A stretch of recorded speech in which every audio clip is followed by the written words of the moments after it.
Hello friends, प्रतिमा GS academy पे आप सभी का स्वागत है। दोस्तों, हम क्लास शुरू करें उसके पहले आप लोग हमारे चैनल को लाइक कीजिए, सब्सक्राइब कीजिए, शेयर कीजिए, कमेंट कीजिए और क्लास कॉपी कलम लेकर के बैठिए और लिखना भी शुरू कीजिए। शुरू करते हैं। अनुच्छेद 16।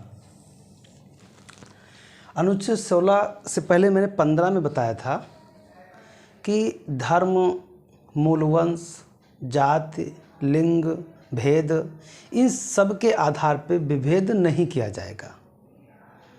तो दोस्तों, अनुच्छेद 16 में भी है धर्म, वंश, जाति, उद्भव, लिंग, जन्म स्थान और निवास।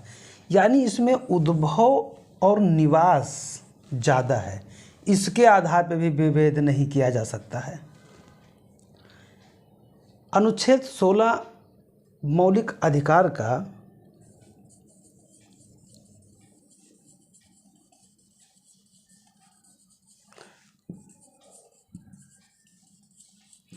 फंडामेंटल राइट का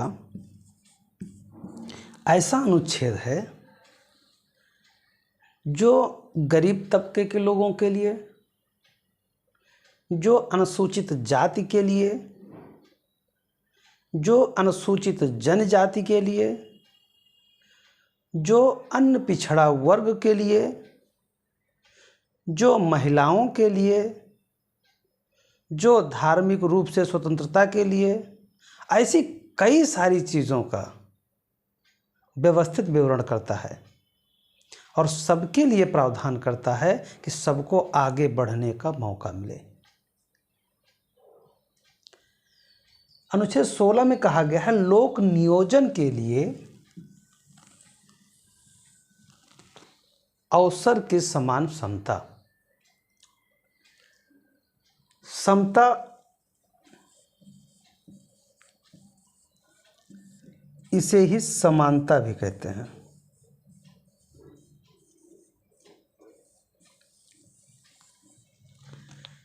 लोक नियोजन का मतलब होता है पब्लिक सर्विस, सरकारी नौकरी या राजनीतिक रूप से जो अन्य लोग हैं, उन सारी व्यवस्थाओं के बारे में चर्चा अनुच्छेद 16 करता है। राज्य के अधीन किसी पद पर नियुक्ति से संबंधित विषयों में सभी नागरिकों का समान अवसर दिया जाएगा। अगर कोई भी पद निकलता है या कोई भी सार्वजनिक कार्य होता है, सार्वजनिक का मतलब होता है पब्लिक,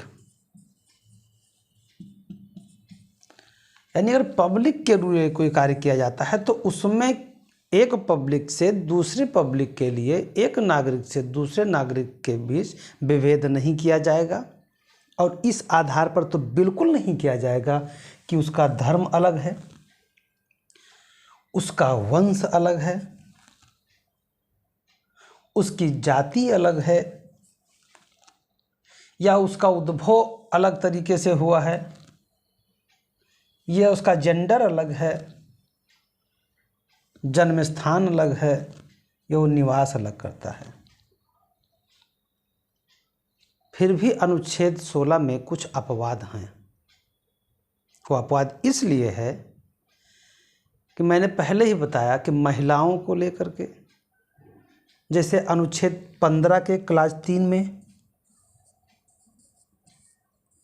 अनुच्छेद 15 के क्लास 3 में कहा गया है कि विभेद या किसी भी रूप में उनको वंचित ना करते हुए कार्य करना, लेकिन फिर भी महिलाओं और बच्चों के लिए, महिलाओं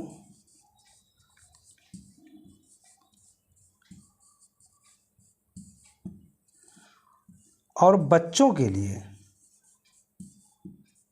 अगर सरकार कोई स्पेशल प्रावधान बनाती है तो उसको किसी भी समानता का उल्लंघन नहीं माना जाएगा। और यही बात अनुच्छेद 16 में कहा गया है। अनुच्छेद 16 में भी कहा गया है कि कुछ अपवादों को ध्यान में रखा जाएगा। निवास के आधार पर शर्त रखी जा सकती है। कैसे? कुछ ऐसे प्रांत हैं जहां SC ST बहुत ज़्यादा हैं,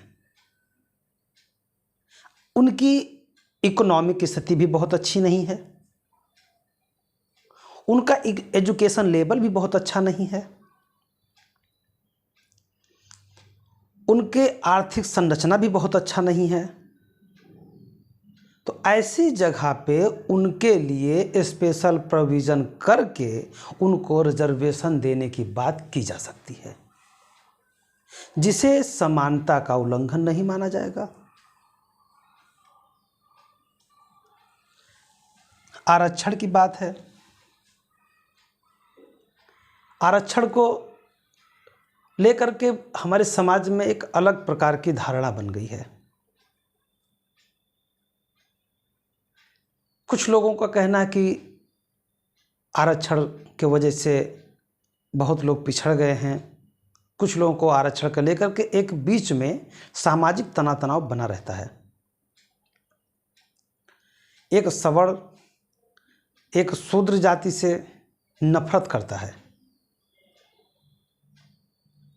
एक OBC दूसरे क्रीमी से नफरत करता है। तो साथियों, हम ये कहना चाहते हैं कि ये सब नफरत करना बहुत ही एक निंदनीय कह सकते हैं, क्योंकि इसको समझने की बात है। देश में एजुकेशन का लेवल बढ़ाना, देश में गौरवपूर्ण जीवन जीने का आधार देना एक आरक्षण का बेसिक नींव है, एक बेसिक आधार है। वो कैसे है आप लोग समझिएगा। धर्म, वंश, जाति, उद्भव, लिंग, जन्म स्थान, निवास, इसके आधार पर किसी को अयोग्य नहीं ठहराया जाएगा। इतना आप समझ गए हैं। मैं यहीं पे समझाने जा रहा हूँ, इसलिए इसको मैं यहाँ मिटाता हूँ।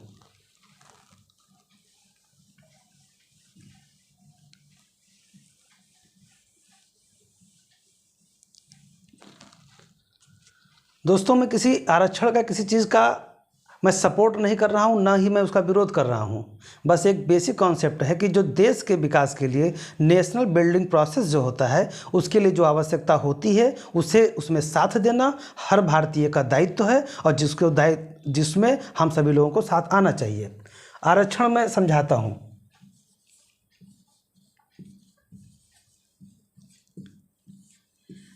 लोग कहते हैं, मान लीजिए सरकारी नौकरियां कितनी निकलती हैं, मान लीजिए 100 निकला, 100 पद, चलो 1000 पद ले लो। 1000 पद निकलने के बाद में इसमें आरक्षण है SC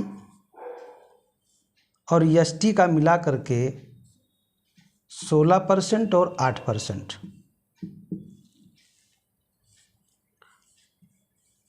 OBC का है 27%, EWS का है 10%।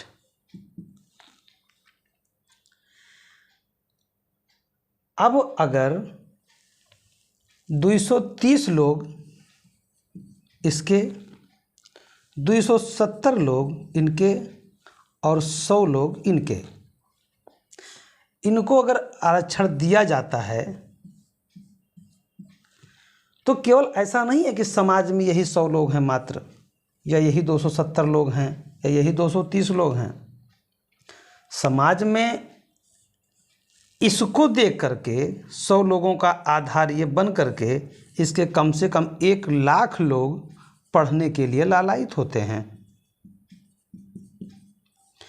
और इस पढ़ाई से अगर वो लालायित होते हैं, फिर आगे वो प्राइवेट सेक्टर में जाते हैं, अपना स्वयं का कोई रोजगार चलाते हैं, ज़रूरत पड़ने पर अपने स्वास्थ्य को ध्यान में रखते हैं और उसके बारे में जागरूक होते हैं।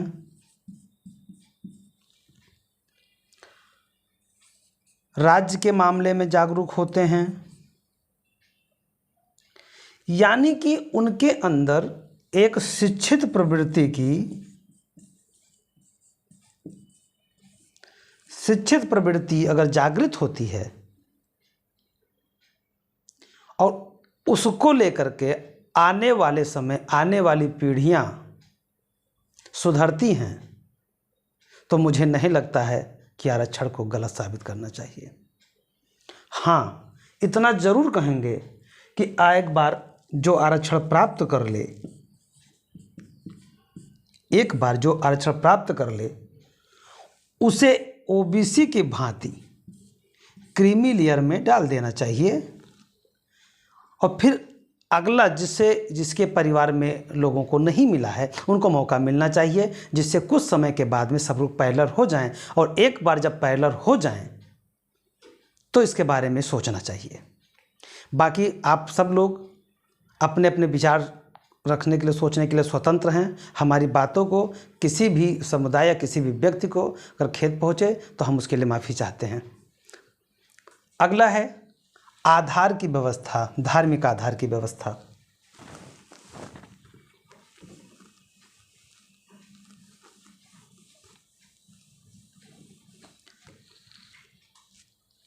धार्मिक आधार की व्यवस्था में यह है कि अगर कोई टेम्पल है, कोई मंदिर है,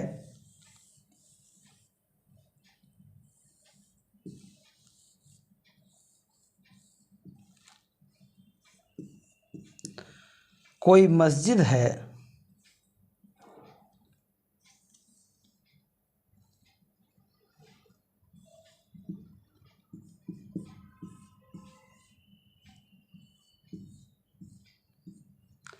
या कोई चर्च है, गुरुद्वारा है, तो जिस समुदाय का होगा, जिस समुदाय का होगा, वहाँ के धार्मिक प्रधान होना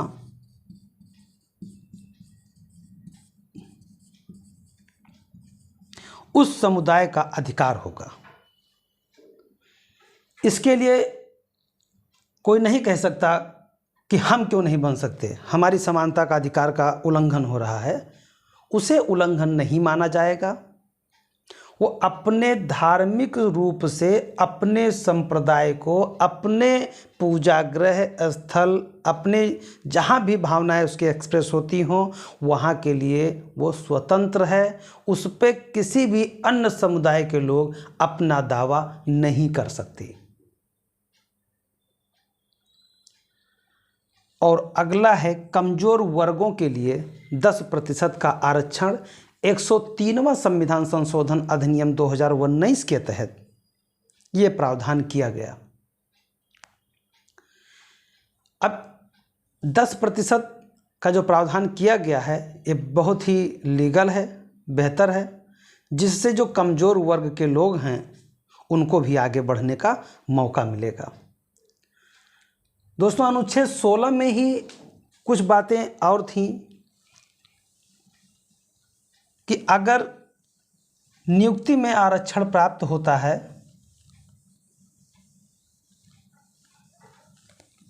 तो क्या पदोन्नति में भी प्राप्त होगा?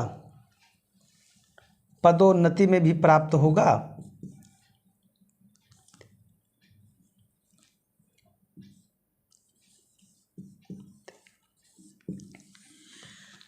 तो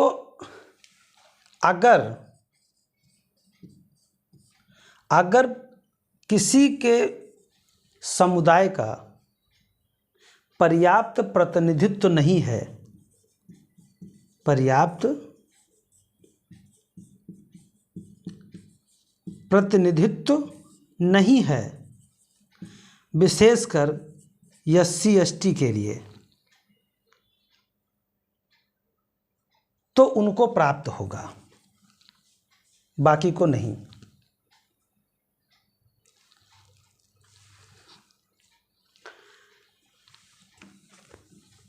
अनुच्छेद 16 के क्लाज 4 स्पेशल रूप से आरक्षण की बात करता है और इसी से संबंधित पदोन्नति की बात,